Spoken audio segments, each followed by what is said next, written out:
এতিয়া হুনকুটি চপোৱাৰ বতৰ আৰু পথাৰৰ হুনকুটি ঘৰলৈ চপোৱাৰ সময়তে এতিয়া হাতীৰ মুক্ত বিচৰণ আৰু হাতীয়ে এতিয়া গছকি তহিলং কৰিছে পথাৰৰ হুনকুটি। এতিয়া পথাৰৰ হুনকুটি ঘৰলৈ চপোৱাৰ বতৰ, পকা হুনকুটিৰ ওপৰত গজৰাজৰ বিক্ৰম। পথাৰৰ হুনকুটি ঘৰলৈ চপোৱাৰ সময়তে এতিয়া হাতীয়ে চলাইছে পথাৰত মুক্তৰ বিচৰণ।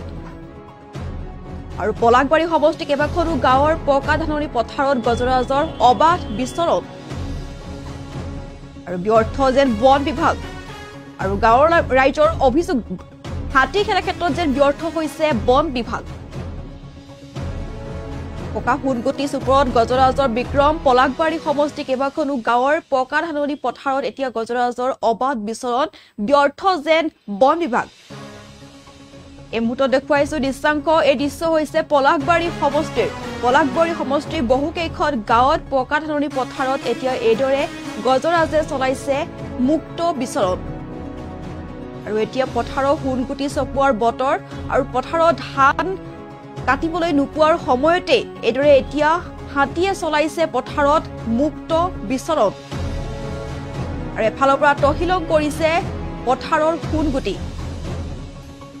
আৰু স্থানীয় ৰাইজৰ অভিযোগ অনুসৰি যেন হাতী খেদাৰ ক্ষেত্ৰত ব্যৰ্থ হৈছে বন বিভাগ। আৰু এইদৰে এতিয়া দিন দুপৰতে বন্য হস্তীৰ জাকে বনাঞ্চল এৰি জনাঞ্চলত মুক্ত বিচৰণ কৰিছে। বন্য হস্তীয়ে তহিলং কৰিছে কৃষকৰ খেতি পথাৰ। অতি কষ্টৰে কৃষকে খেতিৰ ফচল ঘৰলৈ আনিবলৈ নোপোৱাৰ সময়তে এতিয়া এইদৰে হাতীয়ে চলাইছে পথাৰত মুক্ত বিচৰণ আৰু তহিলং কৰিছে পথাৰৰ পকা ধাননি। আৰু স্থানীয় ৰাইজৰ অভিযোগ যেন হাতী খেদাৰ ক্ষেত্ৰত ব্যৰ্থ হৈ পৰিছে বন বিভাগ। আৰু এই দৃশ্য হৈছে পলাকবাৰী সমষ্টিৰ বহুকেইখন গাঁৱৰ আৰু এইদৰে এতিয়া দিন দুপৰতে হাতীয়ে চলাই মুক্ত বিচৰণ।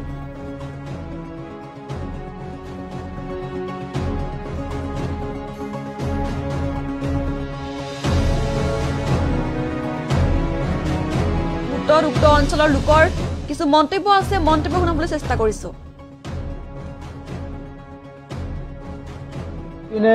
আপোনাৰ ঘৰৰ পিছত আছে 4-5 বিঘামান মাটি, সেও মোৰ ধ্বংস কৰি আছে।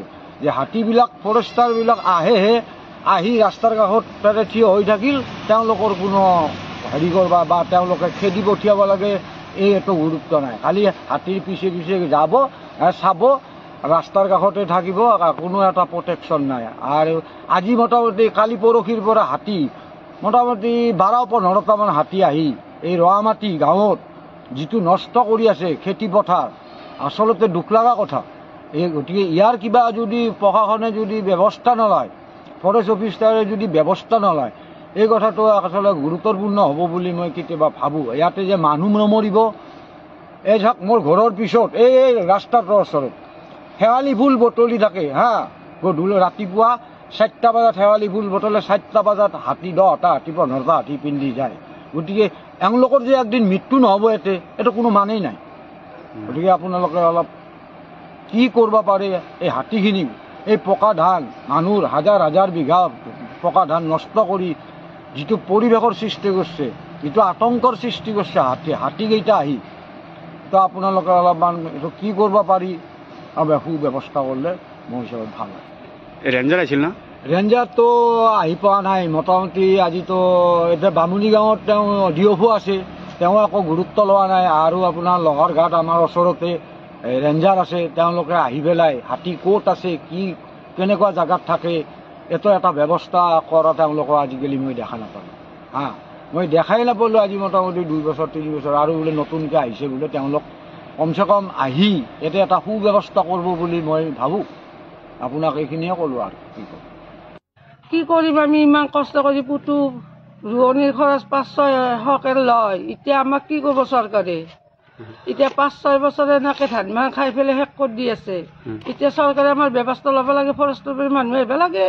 ফৰেষ্টক ফোন কৰিছিল নেকি? ফৰেষ্টক ফোন কৰে, ফোন নম্বৰে নাজানো আমি। ফোন কৰিলেও নাই। এতিয়া আমি কি কৰিম? এতিয়া 5-6 বিঘাৰ মাটিত ধান হাজিৰা ধৰি পুতু কথাটো কি কৰিম আমি এতিয়া? লহৰঘাট ফৰেষ্টাৰ আমাৰ হেৰিত পৰে নাহে কোনোতো। আপোনাক খবৰ দিয়ে না মাজে মাজে? খবৰ দিয়ে মানুহ কিছুমানে খেদি নাই, আমাৰ এইবাৰ দি নাহে। মানথানো বাপা শ্ৰী বিমলা মেধি। ক'ত থাকে আপুনি? 3 নম্বৰ মেধি পাৰে। মই এই ক্ষেত্ৰত ক'ব লাগিলে আজিতো হাতী 4 বছৰৰ পৰা আহি আছে, আপোনালোকেতো দেখাই পাই আছে। মোৰ ইপিন্দিয়ে ঘৰৰ ইপিন্দি হাতী গৈ একেবাৰে নষ্ট তহিলং কৰি ভাঙা চিঙা কৰি উৎপাত। আৰু মোৰ মোটামুটি এই 8টা 9টা 10টা ডেইলি অহা যোৱা কৰে। মানে একদিনৰ মূৰে মূৰে 2 দিনৰ মূৰে মূৰে আহি হাতী একেবাৰে খেতিবিলাক একেবাৰে সম্পূৰ্ণ নষ্ট কৰি দিছে। আৰু এইটো চাইডে মোটামুটি আপোনাৰ যোৱাকালিতো 12টা হাতী এই ৰহা মাটিত মানে ধৰক এই মানে মোৰ ঘৰৰ পিছত মোৰ যি 10 বিঘা খেতি আছে, এই 10 বিঘা মাটি একেবাৰে সম্পূৰ্ণ নষ্ট কৰি পেলাইছে। আৰু ইপিনে আপোনাৰ ঘৰৰ পিছত আছে 4-5 বিঘামান মাটি, সেয়াও মোৰ ধ্বংস কৰি আছে। যে হাতীবিলাক ফৰেষ্টাৰবিলাক আহি ৰাস্তাৰ কাষত তাতে থিয় হৈ থাকিল, তেওঁলোকৰ কোনো হেৰি কৰবা বা তেওঁলোকে খেদি পঠিয়াব লাগে এইটো গুৰুত্ব নাই। খালি হাতীৰ পিছে পিছে যাব, চাব, ৰাস্তাৰ কাষতে থাকিব, কোনো এটা প্ৰটেকশ্যন নাই। আৰু আজি মোটামুটি কালি পৰহিৰ পৰা হাতী মোটামুটি 12-15টামান হাতী আহি এই ৰহামাটি গাঁৱত যিটো নষ্ট কৰি আছে খেতি পথাৰ, আচলতে দুখ লগা কথা। গতিকে ইয়াৰ কিবা যদি প্ৰশাসনে যদি ব্যৱস্থা নলয়, ফৰেষ্ট অফিচাৰে যদি ব্যৱস্থা নলয়, এই কথাটো আচলতে গুৰুত্বপূৰ্ণ হ'ব বুলি মই কেতিয়াবা ভাবোঁ। ইয়াতে যে মানুহ নমৰিব, এই চাওক মোৰ ঘৰৰ পিছত এই ৰাস্তাটোৰ ওচৰত শেৱালি ফুল বুটলি থাকে গধূলি ৰাতিপুৱা 4টা বজাত শেৱালি ফুল বুটলে, 4টা বজাত হাতী 10টা হাতী 15টা হাতী পিন্ধি যায়। গতিকে এওঁলোকৰ যে একদিন মৃত্যু নহ'ব এইটো কোনো মানেই নাই।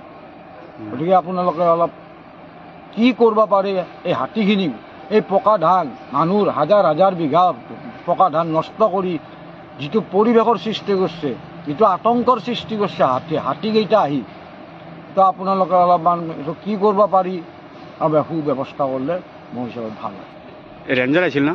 ৰেঞ্জাৰটো আহি পোৱা নাই। মোটামুটি আজিতো এতিয়া বামুণী গাঁৱত তেওঁ ডিঅফো আছে, তেওঁ আকৌ গুৰুত্ব লোৱা নাই। আৰু আপোনাৰ লহৰঘাট আমাৰ ওচৰতে ৰেঞ্জাৰ আছে, তেওঁলোকে আহি পেলাই হাতী ক'ত আছে, কি কেনেকুৱা জেগাত থাকে, এইটো এটা ব্যৱস্থা কৰা তেওঁলোকক আজিকালি মই দেখা নাপালোঁ। মই দেখাই নাপালোঁ আজি মোটামুটি 2 বছৰ 3 বছৰ। আৰু বোলে নতুনকৈ আহিছে বোলে, তেওঁলোক কমচে কম আহি এতিয়া এটা সুব্যৱস্থা কৰিব বুলি মই ভাবোঁ।